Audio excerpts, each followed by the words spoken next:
Halo teman-teman, di sini kami kelompok 1 Digital Marketing akan mempresentasikan paper kami.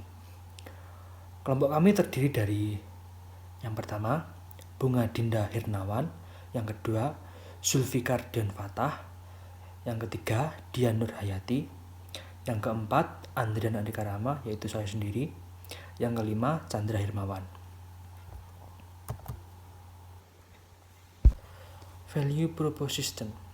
Value proposition adalah nilai-nilai yang diberikan dan diciptakan untuk diberikan kepada konsumen.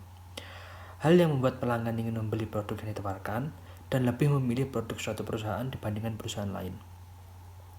Value proposition dari TD ini adalah menggunakan kaos dengan kain yang halus, lembut, dan tidak cepat rusak ditambah dengan campuran warna yang unik dan menarik, sehingga membuat pemakai lebih terlihat unik. Serta harga jual yang ditawarkan pada produk ini juga masih terjangkau oleh kalangan muda. Produk ini mengedepankan kualitas yang baik dengan harga yang terjangkau. Kualitas warna yang baik dan tidak mudah luntur saat sudah dicuci berulang kali membuat TD ini lebih awet. TD menghasilkan kesan sendiri saat dipakai karena TD merupakan seni yang indah dan tren saat ini. Customer segment.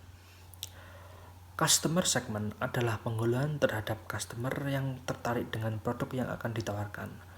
Terdapat beberapa jenis segmen pelanggan yang berbeda-beda seperti yang pertama, mass market, yaitu pada segmen ini proporsi nilai yang ditawarkan, saluran distribusi, dan hubungan pelanggan terfokus pada satu kelompok besar pelanggan yang sama. Yang kedua, niche market. Pada segmen ini, proporsi nilai yang ditawarkan, saluran distribusi, dan hubungan pelanggan dibuat khusus untuk kebutuhan spesifik pasar. Yang ketiga, segmen. Pada segmen ini, pelanggan dikelompokkan berdasarkan kebutuhan dan masalahnya masing-masing. Customer segment. Customer segment yang digunakan dalam bisnis TD berupa mass market karena produk ini bersifat universal, tanpa membeda-bedakan kelompok dan mencakup pasar yang luas. Target utama dari penjualan ini adalah remaja hingga dewasa, berjenis kelamin laki-laki ataupun perempuan.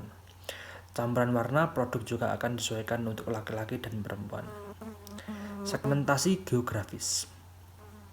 Segmentasi geografis pada segmen ini sudah menerapkan segmen pasar yang meliputi wilayah dan kepadatan. Dalam wilayah, hal yang ditekankan adalah dibedakan menjadi dua wilayah, yaitu wilayah luar Jawa dan wilayah Jawa. Sedangkan berdasarkan kepadatan ditekankan pada memilih produk ini dapat dikirimi baik dalam kota maupun luar kota. TD Stylish dapat diorder oleh semua orang dimanapun mereka berada. Segmentasi demografi. Segmentasi demografi pada segmen ini kami sudah menerapkan segmen pasar yang meliputi usia, jenis kelamin, siklus hidup keluarga, penghasilan, pekerjaan, pendidikan, agama, ras, warganegaraan. TD Stylish menerapkan semua aspek demografis. Hal ini dikarenakan dalam pembuatan kaos TD terbaru mengacu pada usia yang sesuai dengan produk, yakni baik anak muda, remaja, dewasa untuk dipakai secara non-formal ataupun formal. Segmentasi psikologis. Segmentasi psikologis pada segmentasi psikologis tim kami telah menerapkan segmentasi melalui kelas sosial, bergaya hidup. Penerapan metode ini dengan sangat efektif dan efisien. Bisa dilihat dari customer yang menengah dan menengah ke atas bekerja keras dan berkelompok. Melanjuti dari presentasi sebelumnya, di sini saya akan menjelaskan channel di mana dalam produk kami TD Stylish yang saat ini mulai berkembang dengan baik, tidak jauh dari cara kami melakukan pengenalan produk ke customer dan calon customer kami melalui banyak media dan market store. Tak lain salah satunya yaitu menggunakan webly.com yang dimana kami menerapkan dari mata kuliah digital marketing. Selain itu kami juga menggunakan Instagram, WhatsApp, bisnis, dan YouTube sehingga produk kami dikenal dengan jangkauan jauh dari customer kami. Dalam website dan market store kami sudah sangat jelas memberikan gambaran dan informasi bagaimana cara memesan dan info harga dan ukuran. Teknologi saat ini sangatlah canggih dan pintar, banyak kemudahan bagi mereka yang ingin melakukan belanja online dengan duduk manis di rumah dan barang tiba di tangan customer. Dan selanjutnya yaitu customer relationship. Cara kami tetap menjaga hubungan baik dengan customer yaitu salah satunya dengan menyimpan nomor WhatsApp customer agar tetap terjalin hubungan dan tidak putus kontak. Jika dalam Instagram, sebisa mungkin untuk saling follow. Selain itu, cara menarik pelanggan agar tidak berpaling dengan produk kami yaitu dengan memberikan potongan bagi mereka yang pernah membeli dengan post foto dan tag akun Instagram, maka otomatis akan mendapatkan potongan harga untuk produk kami. Untuk komplain atau keluhan konsumen, kami menerima bukti dengan membuat video sebelum unboxing produk. Jika dapat dicacat atau kurang, maka kami akan mengganti dengan permintaan konsumen. Pesanan yang kurang sesuai atau ada kesalahan ukuran warna, maka dapat dilaporkan pada admin kita agar diberikan ganti rugi.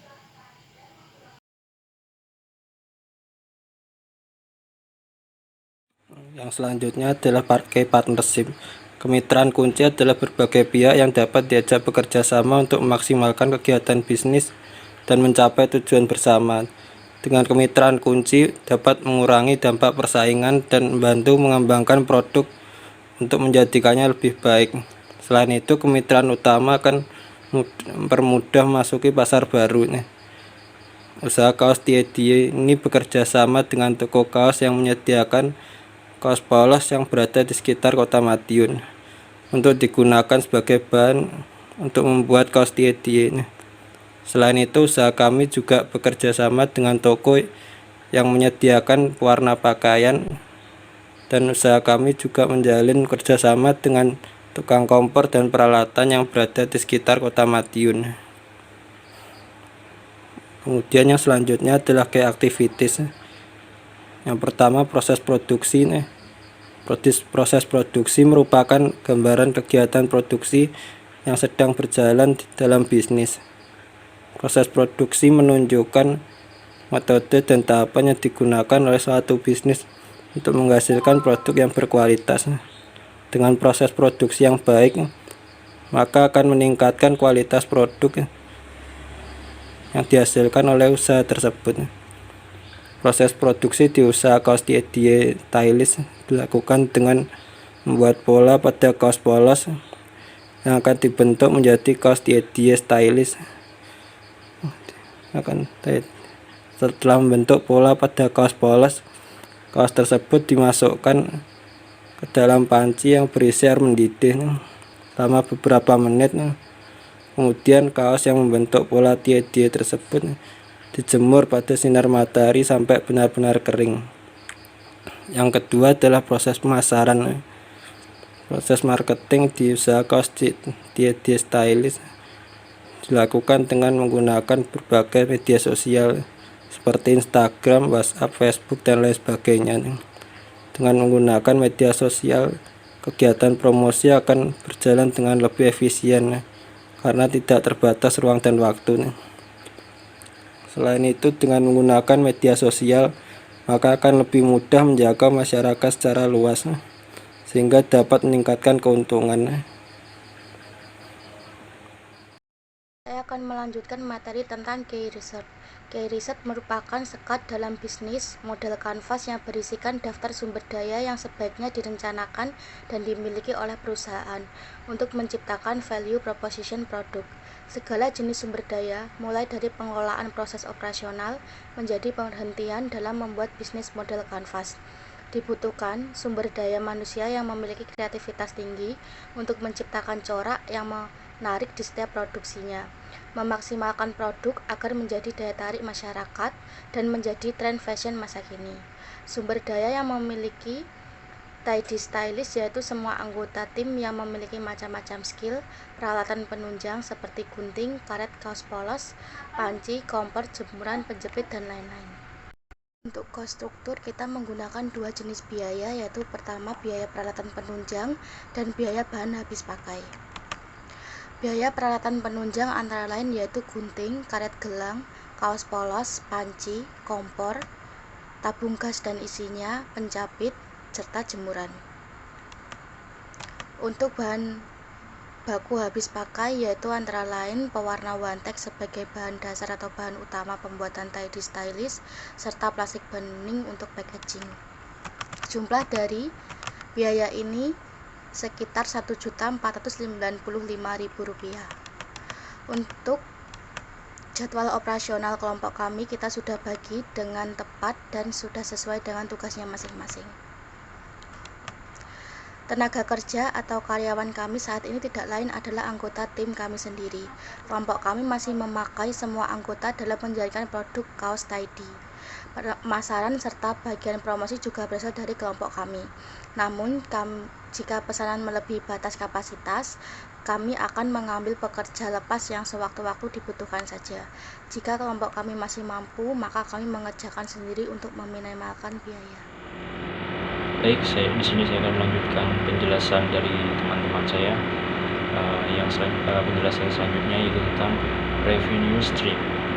Revenue stream adalah bagian yang paling vital di mana organisasi memperoleh pendapatan atau hasil dari pelanggan.